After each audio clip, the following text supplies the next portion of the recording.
안녕하십니까. 세 번째 시간인데요. 오늘은 당뇨병 전 단계를 관리하는 법에 대해서 말씀드리도록 하겠습니다.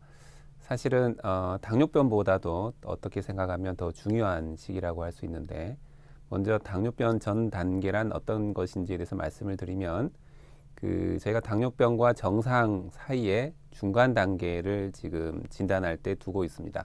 아직은 당뇨병까지는 아니지만 이때 어떻게 하느냐에 따라서 많은 부분이 달라지실 수 있는데, 공복 혈당으로 따질 때는 100부터 125, 그 다음에 당화혈색소란 검사를 따질 때는 5.7에서 6.4%, 당부화 검사를 했을 때는 140부터 199 사이를 저희가 당뇨병 전 단계라고 얘기하고 있습니다. 많은 분들이 본인의 혈당이 약간 높습니다라고 들었지만 아직은 당뇨가 아닙니다 이렇게 말씀을 드리면 그냥 안심해 버리시고 아무런 조치를 안 하시는 경우들이 많습니다. 사실은 이때가 중요한 시기인데요. 당뇨병 전 단계인 분들을 현재 습관 그대로 두시게 되면 1년에 평균 5% 정도가 당뇨병으로 진행하는 것으로 되어 있습니다. 5년 또는 10년 정도 지나면 절반 정도 분이 결국 당뇨병이 간다는 얘기고요.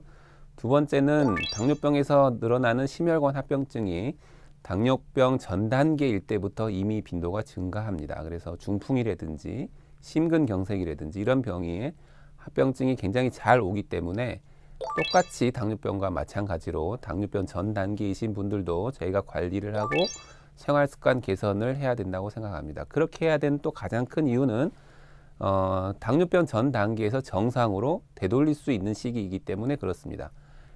생활습관을 개선한다든지 약물을 쓰는 경우에는 당뇨병으로 진행하는 것을 절반 이상 줄일 수 있을 뿐만 아니라 약 3분의 1은 또 정상으로 다시 되돌아갈 수 있습니다.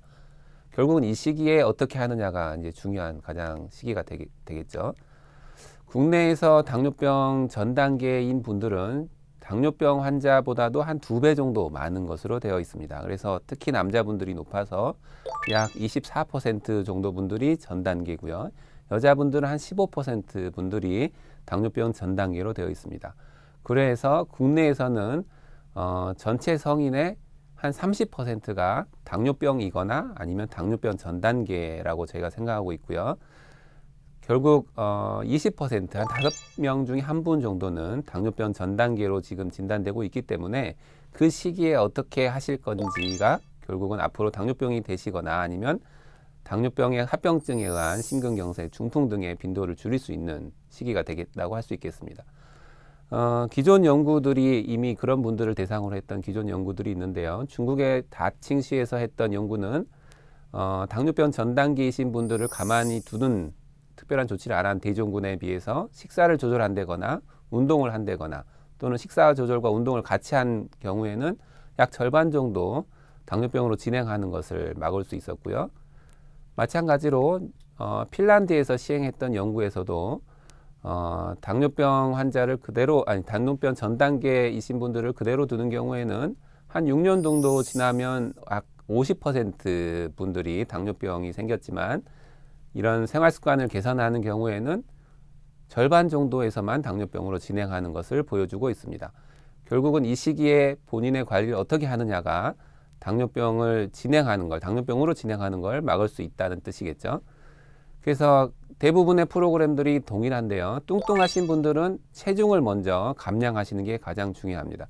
본인의 체중의 5%에서 한 10% 정도를 초기에 빼시게 되면, 감량을 하시게 되면 당뇨병 전 단계에서 정상으로 가는 경우가 대부분이고, 초기 당뇨병인 경우에도 정상으로 되돌리실 수 있는 것으로 되어 있습니다. 그래서 적정 체중을 유지하는데 특히 중요하신 부분이 적정 허리 둘레입니다. 저희가 특히 비만 중에서도 복부 지방이 훨씬 더 위험하다고 생각하기 때문에 허리 둘레를 줄일 수 있는 게 가장 중요하고요.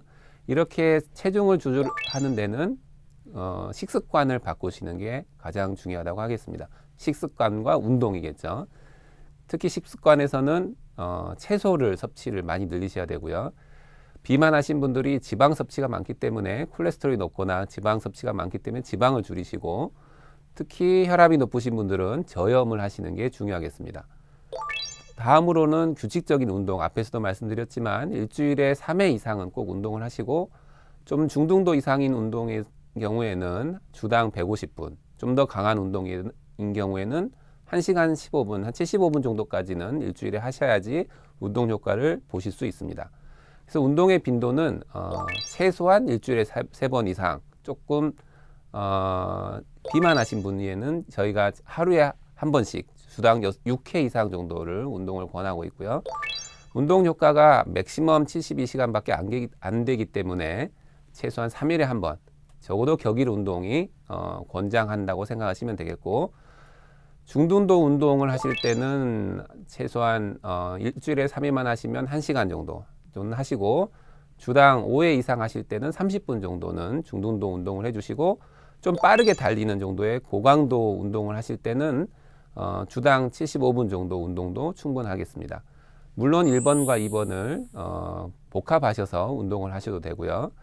또 유산소 운동 외에도 앞에서 말씀드렸지만 근육을 강화하는 저항성 운동도 유산소 운동 못지않게 운동 효과가 있는 것으로 되어 있습니다. 물론 체중을 감량하는 데는 저항성 운동보다는 유산소 운동이 더 좋고요.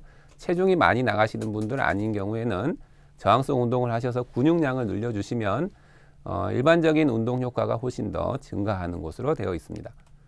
앞에서 이제 말씀드렸지만 당뇨병 전 단계일 때부터 여러 가지 심혈관 질환들이 늘어날 수 있기 때문에 심혈관 질환의 위험 인자에는 혈당 외에도 혈압도 중요하시고 콜레스테롤도 중요하고 체중도 중요하고, 또 하나 금연을 하시는 게, 담배를 피시는 분들은 금연을 하시는 게 굉장히 중요합니다.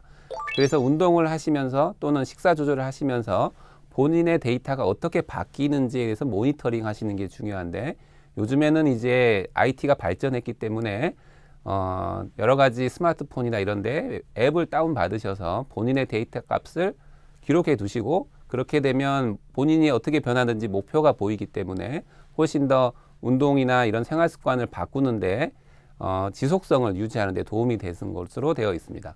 그래서 적정 칼로리를 드시고 적절한 채소나 이런 음식을 조절하시면서 일주일에 최소 3회 이상 또는 이틀에 한 번은 꼭 운동을 하시고, 본인의 체중을 목표한 대로 적어도 초기 체중이 한 5에서 10%를 줄이실 수 있다 그러면 당뇨병 전 단계에서 대부분의 분들을 정상으로 되돌리실 수 있고, 이미 당뇨병이 오셨다 하더라도 같은 원칙으로 치료를 하시게 되면 적은 약물을 쓰거나 또는 약물을 쓰지 않고도 조절이 되실 수 있습니다.